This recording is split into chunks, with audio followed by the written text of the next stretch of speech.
What is up, everyone? Welcome back to another video today, and in this video we are doing the 52nd installment of Random Model Airports.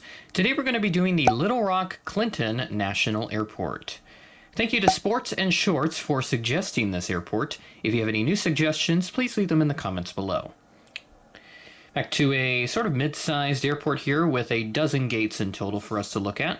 All but two, that one there and that one over there, are occupied at the moment. Let's get into a little bit of history for the Little Rock Airport. This opened back in 1917 as the Little Rock Intermediate Air Depot, so it had plenty of involvement during the World Wars, especially in the second one. First commercial service here was American Airways, operating here in 1931. They are now today's American Airlines. It was then named Adams Field after Captain George Geyer Adams, hopefully I'm saying that right, who was killed in the line of duty in 1937, so they named the airport after him in his honor. ILS system was installed here in the 50s, and then jet aircraft came here in the 60s. I wasn't able to ascertain a specific date, unfortunately.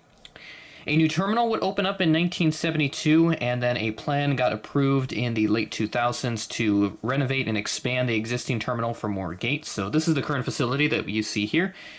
The airport was given its current name in 2012 named after the 42nd President of the United States and his wife. So they, I believe, are native residents of the area, so that's why they got the name here.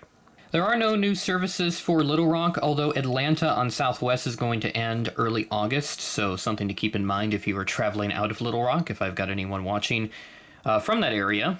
Probably don't have too many, but hopefully I do have some, because that would be nice to have. So without further ado, let's go ahead and get started with the update. We'll start here at gate number 1 and work our way around. Starting off at gate 1, we had this American Eagle CRJ-200. This aircraft arrived in from Chicago O'Hare as flight 6082, operated by Air Wisconsin, at 11:58 a.m. ahead of a scheduled 12:14 p.m. arrival. Next to that, at gate 3, we have this American Eagle Embraer 175 coming in from Charlotte as flight 3692, operated by Envoy Air, at 9:34 p.m., a bit behind a 9:31 p.m. scheduled arrival, so just behind by 3 minutes.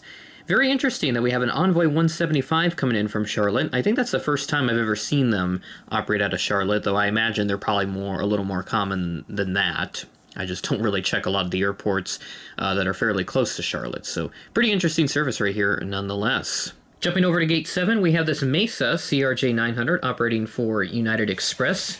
This aircraft arrived in from Denver as flight 6054, arriving in at 12:59 p.m., a bit behind a 12:50 p.m. scheduled arrival, so just behind by 9 minutes. Next to that, at gate 8, as we begin to loop around at the end of the terminal here, we have this United Express CRJ-200 wearing the Evo Blue livery. This aircraft arrived in from Chicago O'Hare as flight 5421, operated by SkyWest, at 10:25 p.m., delayed from a 10:04 p.m. scheduled arrival, so we've got a 21-minute delay for this aircraft here. At gate 9, we have another Mesa CRJ-900, this one being the custom one that I made long before Gemini released their own rendition in 2021. This aircraft arrived in from Houston George Bush Intercontinental as flight 6252, operated by Mesa, of course, at 7:39 p.m., a bit behind a 7:30 p.m. scheduled arrival, so just like the other Mesa CRJ-900, this one is delayed by 9 minutes. Next to that, at gate 10, we have the Southwest 737-700.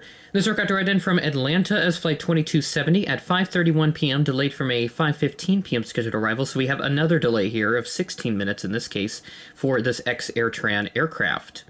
And as I said at the start of the video, the Atlanta service is going to end on Southwest. It will end on August 4th, so Delta, I imagine, will continue to operate the service for the foreseeable future. Up above at gate 11, we have this Southwest 737 MAX 8 with the current livery. This aircraft arrived in from Dallas Love Field as flight 2272, so just 2 numbers off the flight number from the Atlanta flight. This arrived in at 10:31 p.m., ahead of a scheduled 10:40 p.m. arrival, our first, I guess you could consider it an on-time flight in this update in a little while. 2 more aircraft after this. At gate 12, we had this Delta Connection Embraer 175 with the short winglets. This aircraft arrived in from New York LaGuardia as flight 5599, operated by Republic Airways, at 7:19 p.m., ahead of a scheduled 7:48 p.m. arrival. So this aircraft arrived in ahead of schedule by 29 minutes. Frontier is penultimate in the lineup for Little Rock today. Sitting here at gate number 6, This Airbus A320neo came in from Denver as flight 4776 at 3:43 p.m., delayed from a 3:33 p.m. scheduled arrival, so a 10-minute delay for this aircraft. And our last aircraft here at Gate 4, we had this Delta 717 coming in from, of course, Atlanta as Flight 2082. This arrived in at 8:52 a.m. ahead of a scheduled 9:06 a.m. arrival. That'll do it for Little Rock, number 52 in this long-running series. Again, thank you so much to Sports and Shorts for suggesting this airport. Please continue to provide new suggestions. I will continue to scour them in the comments. We'll have 2 random model airports next month in May with the 5 Fridays that month will have. This month only has 4 Fridays, so... But we will try our best to get to all the suggestions as much as possible. I may even up the random model airport frequency entirely to 2 a month. I have had a little bit of thought about doing that, but if you guys are interested in me doing that, let me know. Otherwise, I'll keep this as just a once-monthly series for the moment. So with that being said, that is the end of the video. Thanks for watching, and I will catch you in the next video.